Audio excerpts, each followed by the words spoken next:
vaccines, hailed by doctors and public health officials for unequivocally saving millions of lives. But in the wave of the COVID pandemic, as controversial as ever, with vaccine exemptions in American schools at all-time highs as hesitancy soars.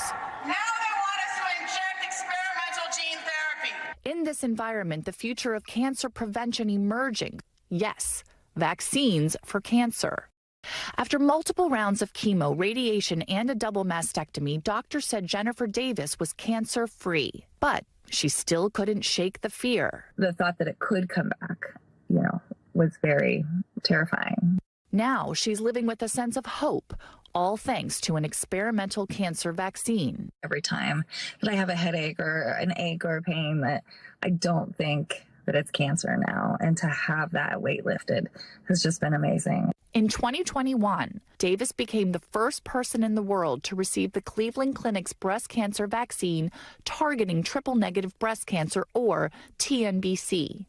It's currently in phase 1 clinical trials tested on TNBC survivors trying to prevent recurrence. When that recurrence occurs, it tends to be much more aggressive, and then it becomes a battle to try and keep the patient alive. Dr. Kumar says 42% of women who are treated for triple-negative breast cancer have a recurrence within 5 years.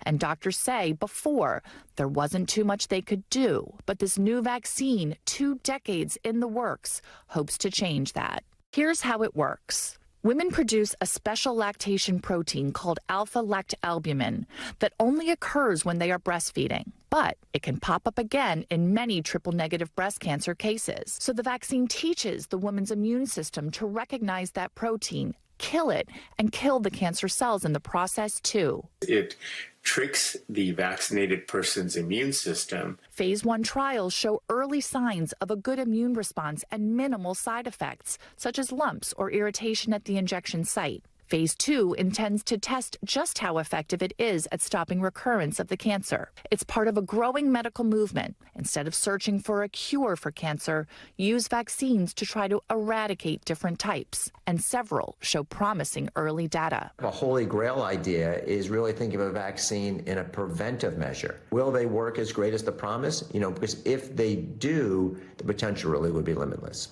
It may be years until these vaccines become mainstream, going beyond just cancer survivors to everyone, if people take them.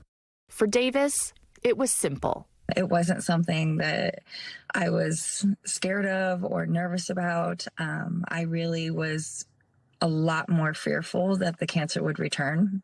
And I can't thank Cleveland Clinic and Anixa enough for the outlook on life that they've given me.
fight to stop the coronavirus is going on throughout the U.S. government, including a Pentagon agency known for out-of-the-box innovation.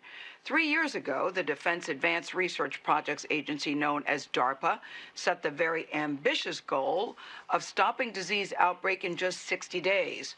First, on CBS This Morning, we have an inside look at that project. It's in the middle of its first real test.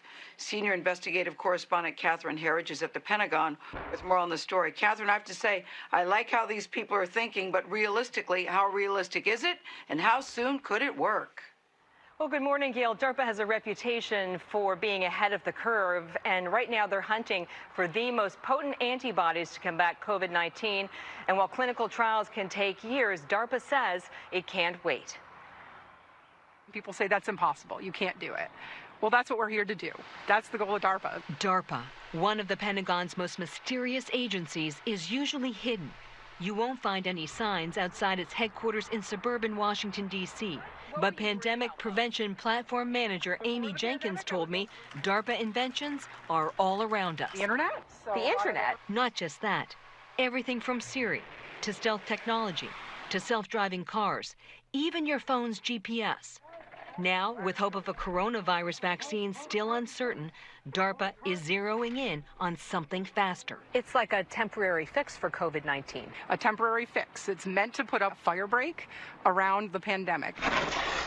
By sifting through the blood of COVID-19 survivors, DARPA hopes to identify and clone the genetic blueprint of the most powerful 1 to 3 antibodies that best fight the virus. We got to find that needle in the haystack. That's a game changer. It is, and it's absolutely revolutionary. DARPA funded 4 teams of antibody detectives. They push us to levels that, we maybe wouldn't even consider. Blood from the first known COVID-19 survivor in the U.S. was flown here to Rob Carnahan's lab at Vanderbilt University, along with other samples from survivors infected at the outbreak's epicenter in Wuhan, China.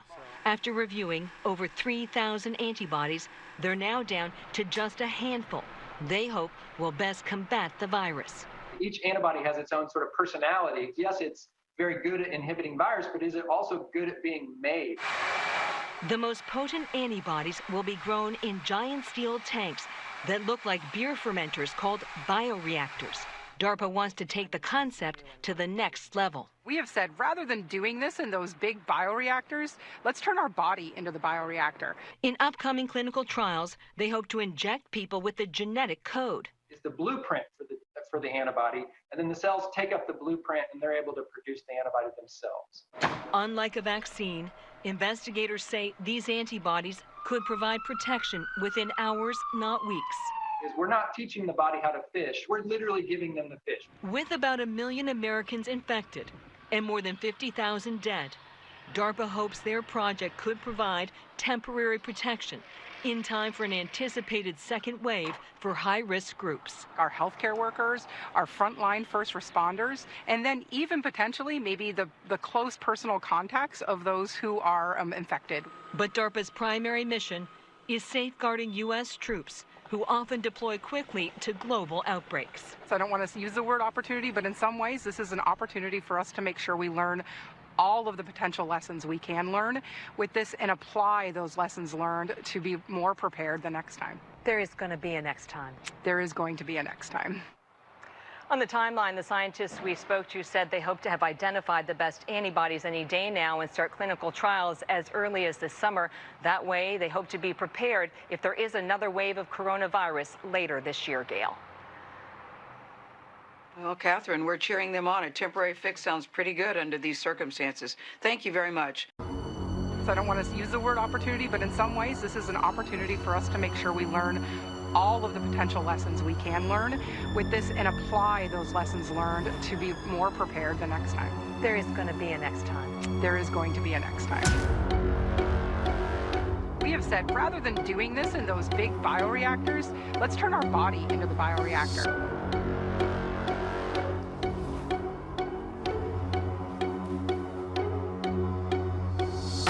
Let's turn our body into the bioreactor.